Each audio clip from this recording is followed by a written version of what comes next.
Hello, everybody. This is Cody Daniel, the Corinth Librarian, part of the Northeast Regional Library System.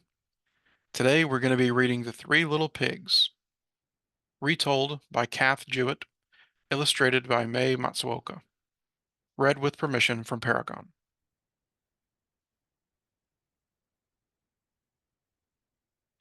Once upon a time, there were three little pigs who lived in a cozy cottage on the hill.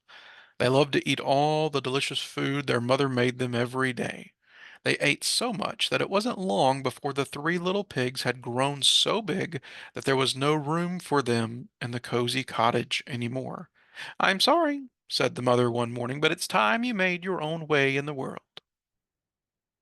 So the very next day, the three little pigs left home. "Don't forget to watch out for the big bad wolf," called their mother as she waved goodbye. "He'll eat you for supper. So you'll need to build a big, fine, strong house as quickly as you can to keep him away." "Don't worry, Ma," they oinked. "We can look after ourselves." And the three little pigs trotted off down the hill, each taking a different path. It wasn't long before the first little pig met a farmer pulling a cart filled with straw. "Please, may I buy some straw to build a house?" asked the little pig. "Well, of course," replied the farmer, "but a straw house won't be very strong." But the little pig didn't listen. Soon he was busy stacking the bundles of straw for his new house. In no time at all, the house of straw was finished, and the little pig went inside for a nap. He had just shut his eyes when there was a knock at the door. It was the big bad wolf, and he was hungry. Little pig, let me in," growled the wolf. "No," cried the little pig, "not by the hair on my chinny chin chin." "Then I'll huff and I'll puff and I'll blow your house down," laughed the wolf. And that's just what he did. Huff, puff, whoosh. Meanwhile, the second little pig was walking along the road when he saw a woodcutter piling up sticks. "Please, may I buy some sticks?" he asked politely. "I want to build a house." "Of course," answered the woodcutter, "but a house made of sticks will soon fall down." But the second little pig wasn't listening. He was much too busy planning his new stick home. Soon the house was finished. The little pig had just sat down to rest when there was a knock at the door. It was the big bad wolf. He was even hungrier now.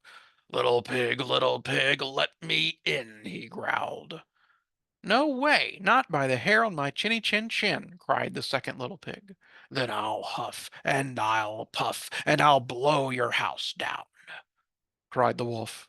And that's exactly what he did. Huff, puff, whoosh. Meanwhile, the third little pig had met a builder. "Please, may I buy some of your bricks to build my house?" he asked. "Of course," replied the builder. "A fine, strong house of bricks will last forever." The third little pig took the builder's advice. He would build the strongest house in the land. Finally, after a hard day's work, the house was finished. It had four strong walls of brick, a tiled roof, a sturdy wooden floor, and a sturdy wooden door, and a large fireplace with a chimney. The third little pig had just put a pot of turnips on the fire to boil when he saw his brothers running down the road, closely followed by the big bad wolf. "Quick!" cried the third little pig. "Hide in here." The wolf, who was very hungry by now, banged on the sturdy front door. Little pigs, let me in," he growled, his tummy rumbling very loudly with hunger. "No way, not by the hairs on our chinny chin chins," cried the three little pigs. "Then I'll huff and I'll puff and I'll blow your house down," laughed the wolf. So he huffed and he puffed and he puffed and he huffed, but the brick house stood firm. The wolf was furious. He climbed up onto the roof and shouted down the chimney, "If I can't blow your house down, I'll come down the chimney and gobble you all up." The big bad wolf jumped and landed with a huge splash in the pot of turnips boiling on the fire below. Yeah! Oh! He leapt up with a scream and ran out of the house, never to be seen again. And the three little pigs lived happily ever after in the house made of bricks. The end.